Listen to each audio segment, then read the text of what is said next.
देख रहे हैं एसपीएन 9 न्यूज और आपके साथ मैं हूं क्रांति सिंह। देवेंद्र फडणवीस एक तरफ जहां शिवसेना के ऊपर हावी दिखाई दे रहे हैं, वहीं दूसरी तरफ उद्धव ठाकरे को लेकर के अब एक भी छोटे मोटे बयान से भी वो बचते हुए नजर नहीं आ रहे हैं। लगातार बड़े बड़े बयान जो है वो यहाँ पर उद्धव ठाकरे के लिए देते हुए नजर आ रहे हैं, लेकिन आज जिस बयान के बारे में हम बात कर रहे हैं उसमें उन्होंने यहाँ पर उद्धव ठाकरे को लेकर के कई सारे बड़े खुलासे किए हैं। इन खुलासे को जानने के लिए देखिए हमारी खास रिपोर्ट। महाराष्ट्र के उप मुख्यमंत्री और बीजेपी के वरिष्ठ नेता देवेंद्र फडणवीस ने शिवसेना के टूटने पर बड़ा बयान दिया है। राज्य के मुख्यमंत्री रह चुके फडणवीस ने उद्धव ठाकरे पर निशाना साधा है। उन्होंने शिवसेना में विभाजन के लिए उद्धव ठाकरे के काम करने के तरीके को जिम्मेदार ठहराया। उन्होंने ये भी कहा कि राष्ट्रवादी कांग्रेस पार्टी नेता अजित पवार पर भरोसा करना उनकी सबसे बड़ी राजनीतिक भूल थी। उद्धव की कार्यशैली जिम्मेदार फडणवीस मुंबई में एक कार्यक्रम के दौरान फडणवीस ने उद्धव ठाकरे की आलोचना करते हुए कहा कि हाल ही में राज्य में हुए राजनीतिक घटनाक्रम के लिए उद्धव ठाकरे को दोषी ठहराया जाना चाहिए।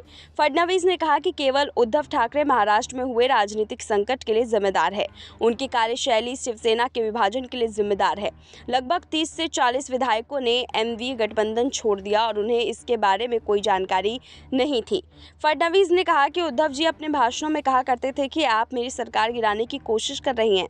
मैंने कहा एक दिन आपकी सरकार गिर जाएगी और आपको इसका एहसास भी नहीं होगा, और ठीक वैसा ही हुआ। बता दें कि कुछ समय पहले राज्य में शिवसेना के करीब 40 विधायकों ने बगावत कर दिया था, जिसके बाद राज्य की एमवी सरकार अल्पमत में आ गई थी। इसके बाद शिंदे गुट के बागी विधायकों ने बीजेपी के साथ मिलकर सरकार बना ली। इसके बाद 30 जून को एकनाथ शिंदे सीएम और देवेंद्र फडणवीस डिप्टी सीएम बने, लेकिन उसके बाद से देखा गया कि उद्धव ठाकरे पर लगातार देवेंद्र फडणवीस सहित एकनाथ शिंदे और शिंदे गुट के तमाम बागी विधायक जो है वो हमलावर नजर आ रहे हैं। और एक बार फिर से आग बबूला हुए देवेंद्र फडणवीस ने लगातार की तरह ही इस बार भी यहां उद्धव ठाकरे के ऊपर बड़े बड़े आरोप लगाए। इन आरोपों के घेरे में घिरे उद्धव ठाकरे के लिए इस समय सबसे बड़ी चुनौती यही है कि आखिरकार वो शिवसेना की कमान कैसे जीतेंगे। और इसके अलावा एक और बड़ी जो चुनौती है उनके सामने वो ये कि इसके अलावा जो आगामी चुनाव है उस चुनाव में भी अपना दमखम वो बनाए रखें। उद्धव ठाकरे को लेकर के देवेंद्र फडणवीस के इन बड़े ऐलान से यहाँ ये साबित होता हुआ नजर आ रहा है कि जब यहाँ पर चुनाव होंगे तो चुनावों में अब देवेंद्र फडणवीस और तमाम शिंदे गुट के नेताओं को जो है वो वोट बैंक तो मिलेगा, लेकिन उद्धव ठाकरे को यहाँ पर अब कुछ भी मिलता हुआ नजर नहीं आ रहा है।